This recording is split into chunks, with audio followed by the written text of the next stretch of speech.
It's Tuesday, February the 28th, 2017, and this is your Barbados Today afternoon update. I'm Emmanuel Joseph. Thanks for joining us. Now to the big story at this hour. Police have made a major breakthrough in their investigations into the shooting death of Michael Omar Edwards of Bartlett Tenantry, Sargeant Village, Christchurch.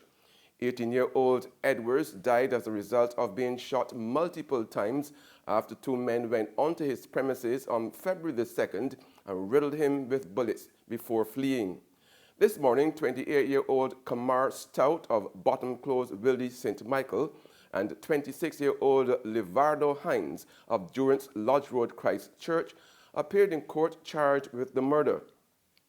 Now, Hines, who was the subject of a wanted man bulletin issued in September last year, was captured by police last Friday. He also faces an additional charge of assisting two other men accused of the murder of Michael Mapp, whose body was found in a shallow grave at Fortescue, St. Philip in May last year. When he appeared in court this morning, Hines was remanded to jail until March the 22nd in connection with Mapp's murder, but has to be back in court on March the 28th on the other charges. Meanwhile, there has been yet another shooting incident, the latest which occurred last night at Bournesland, Silver Sands, Christchurch, has left 39-year-old Maurice Daniel nursing gunshot injuries to his groin. Daniel of Brownsland, St. Christopher, Christchurch, was reportedly sitting in the area talking with two other men when gunshots rang out. Police say Daniel and the other men ran away. However, while doing so, he was shot. His condition is listed as stable. In other news now, the Umbrella Trade Union movement has embarked on a year-long program that seeks to secure employment for persons with disabilities.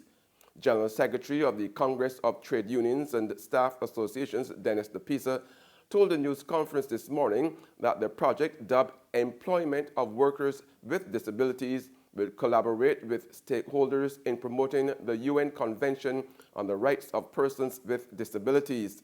DePisa said that one of the outcomes he expects is for greater acceptance, engagement, and empowerment of such persons, which would lead to equal opportunities in finding jobs.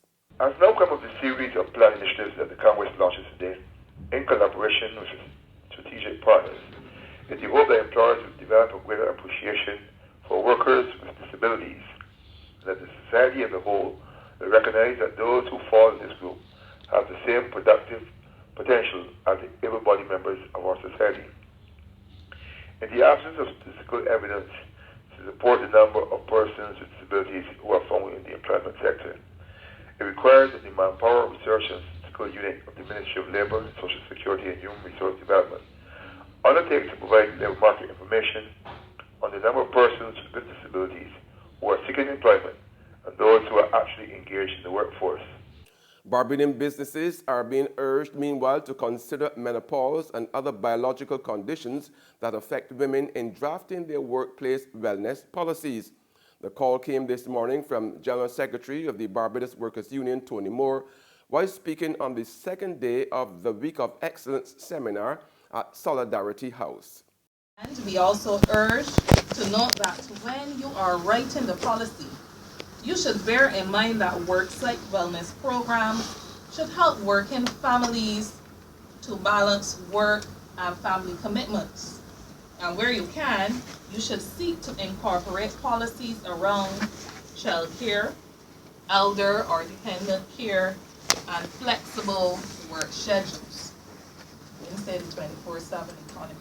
Flexible work schedules generally. Insofar as the gender issue is concerned, we are of the considered opinion that the policy should insist that workplaces should meet, among other issues, the needs of menopausal women. A war of words broke out last night over the future of the northern section of Sanders Street in Speightstown, St. Peter.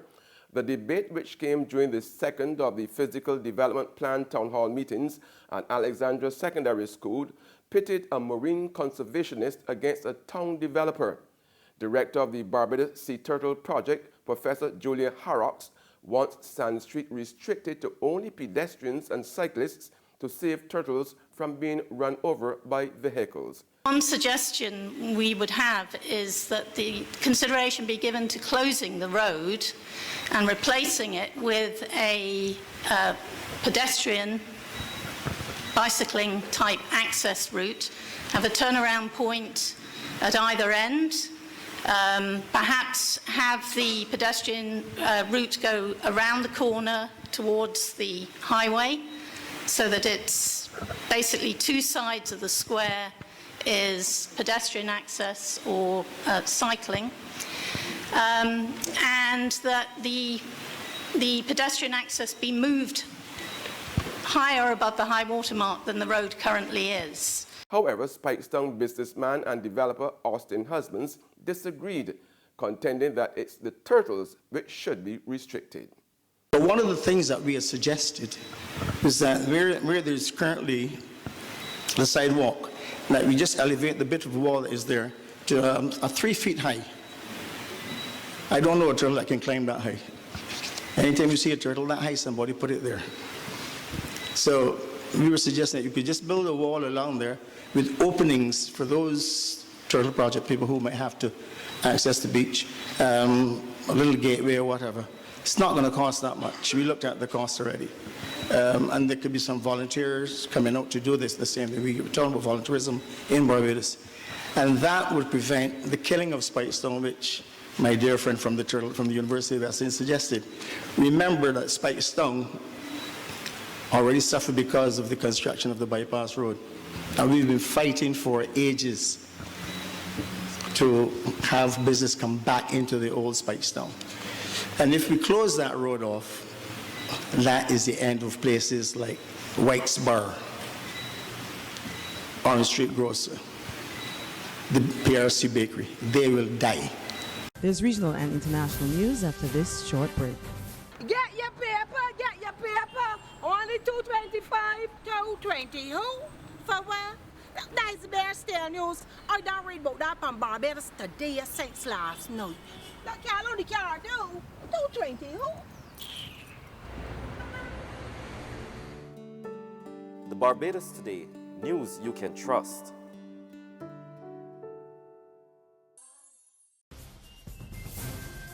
We're back with news from the region now. Fatal shootings by the security forces in Jamaica have increased by 55% since the start of the year. The details were outlined at a news conference by the Independent Commission of Investigations in the COM. 2 months into the new year and the number of fatal shootings by the security forces is telling. For January and February 2017, 31 people have been shot and killed by the security forces. But for the same period last year, the figure stood at 20. It's therefore an increase of 55%. It's a worrying increase. We find it disturbing. If it were to continue unabated at this level, the new Commissioner of Police and the JCF would be overseeing a fatality rate which has not been seen since 2013, where the figures were reached over 200 fatalities a year at the current rate. And that's not all. 15 of the people who have been shot, 8 of whom were killed, were not armed with a firearm at all at the time of their death, although 1 or 2 did have other weapons. And finally, on the international scene, U.S. President Donald Trump has said he believes Barack Obama is behind a wave of protests against Republican lawmakers and national security leaks. Trump offered no evidence for his claims. His predecessor in the White House has not commented. And that's news, but for the very latest, visit our website at www.barbadostoday.bb. Also subscribe to our e-paper, email updates, and you can like us on Facebook. We are also on Izumi Media in bus terminals, or screenplay at supermarkets and gas stations near you, as well as Channel 99 on Flow TV and Mix 96.9 FM. I'm Emmanuel Joseph. Have a fantastic day.